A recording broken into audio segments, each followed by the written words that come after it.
তেল ছাড়া বিশেষ কায়দায় বানানো হয় কলা দিয়ে তৈরি এই পিঠা। কিশোরগঞ্জে আমার যাওয়ার সৌভাগ্য না হলেও কিশোরগঞ্জের এক ভাবির থেকে এই পিঠা খাওয়ার আমার সৌভাগ্য হয়েছিল। এতটাই মজার এবং সুস্বাদু এই পিঠা, আর বানানোর তেমন কোনো ঝামেলাও নেই। অসম্ভব মজার। কিশোরগঞ্জের এই ঐতিহ্য পিঠার নাম কি বলেন তো? যারা দেখা মাত্রই বুঝতে পেরেছেন অবশ্যই কমেন্ট বক্সে জানাবেন, আর যারা এখনও বুঝতে পারেন নাই তাদের জন্য বলে দিচ্ছি। এটা হলো কিশোরগঞ্জের ঐতিহ্যবাহী এবং খুবই জনপ্রিয় একটি পিঠা, থামি পিঠা বা ধামা পিঠা। এই পিঠাটা কিশোরগঞ্জের প্রায় প্রত্যেকেই খুব সুন্দর করে নিপুণ হাতে তৈরি করতে পারেন। আর এই পিঠাটা আমি যতদূর ওই ভাবির থেকে শুনেছি, কিশোরগঞ্জে অনেক বেশি চাষাবাদ করা হয়, আবাদ হয়।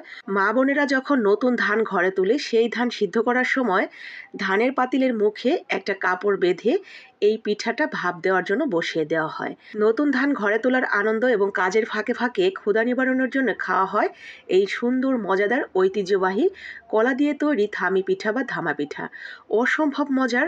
কিশোরগঞ্জের মা বোনেরা এই পিঠাটা খুব সুন্দরভাবে তৈরি করতে পারেন।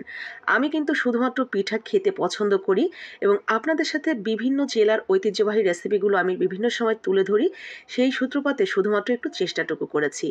জানি না কতটুকু পেরেছি। অবশ্যই কিশোরগঞ্জে যেসব আপু ভাইয়েরা আছেন তারা কমেন্ট বক্সে জানাবেন কতটুকু পারলাম। আর যারা এখনো পর্যন্ত খাননি বা খাওয়ার সৌভাগ্য হয়নি, আমার রেসিপি দেখা মাত্রই ট্রাই করবেন। আমি এতক্ষণ যা যা করেছি আপনারা দেখেই বুঝেছেন, তবুও আপনাদের জন্য একটু বলে দিচ্ছি। প্রথমে আমি 3টা কলা নিয়েছি, কলাটাকে ভালো করে ম্যাশ করে নিয়েছি। এরপরে সাথে স্বাদের জন্য আমি দিয়ে দিয়েছি গুড়। গুড়ের পরিবর্তে চিনিও দেওয়া যাবে। আর এরপরে গুড়টাও ভালো করে মিশিয়ে নিয়ে তার সাথে দিয়ে দিয়েছি আতপ চালের গুঁড়া। গুঁড়াটা আপনার আন্দাজ মতো দিতে হবে, আপনি কতটুকু তৈরি করতে চান সেই অনুসারে একটা ঘন ব্যাটার তৈরি হবে। গুঁড়াটা ভালো করে মিশিয়ে নিয়ে স্বাদ মতো লবণ এবং সামান্য একটু বেকিং পাউডার দিয়ে দিবেন। ব্যাস। এরপরে সুন্দর করে হাত দিয়ে ফেটিয়ে নিয়ে কিছুটা সময় রেখে দিবেন, যাতে চালের গুঁড়ার সুজিটা গুঁড়াটা একটু ফুলে যেতে সাহায্য হয়। এরপরে সুন্দর করে একটা পাতিল নিয়ে পাতিলের মধ্যে পানি দিয়ে পাতিলের উপরে একটা পরিষ্কার ন্যাকড়া সুন্দর করে বেঁধে দিতে হবে। ন্যাকড়ার মাঝখানে আমরা দিয়ে দিব সেই ব্যাটারটা এবং উপর থেকে সামান্য একটু আমি নারকেল কোড়া ছড়িয়ে দিয়েছি। এটা অপশনাল, শুধুমাত্র সৌন্দর্যের জন্য আমি দিয়েছি। আপনারা চাইলে দিতেও পারেন, নাও পারেন। এরপরে এটাকে আমরা ঢেকে রেখে দিচ্ছি প্রায় 25 থেকে 30 মিনিটের জন্য। 25-30 মিনিটের মধ্যেই কিন্তু আমার কলার থামি পিঠা বা ধামা পিঠা কিন্তু একদম পুরোপুরি সিদ্ধ হয়ে গেছে মাশাআল্লাহ। এটা দেখতে যা নজর কাড়া হয়েছিল, ফ্লেভারটাও দারুণ হয়েছিল। আমার পুরো ঘর মোমো করছিল। আমি খুব সাবধানতা অবলম্বন করে বাঁধনটা খুলে এটাকে সুন্দর করে কাপড় ধরে তুলে নিয়ে এসেছি।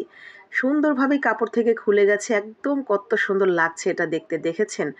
দেখে মনে হচ্ছে এটা কেক, আসলে কিন্তু কেক নয়, এটা একটা পিঠা। আর এই পিঠাটা খেতে যতটা মজার, দেখতে ততটাই সুন্দর মাশাআল্লাহ, নরম তুলতুলে। বাচ্চা থেকে বড় সবার ভীষণ পছন্দ হবে, ঐতিহ্য বলে কথা। যদি খেয়ে না থাকেন একবার ট্রাই করবেন। লাইক কমেন্ট শেয়ার করে দিবেন।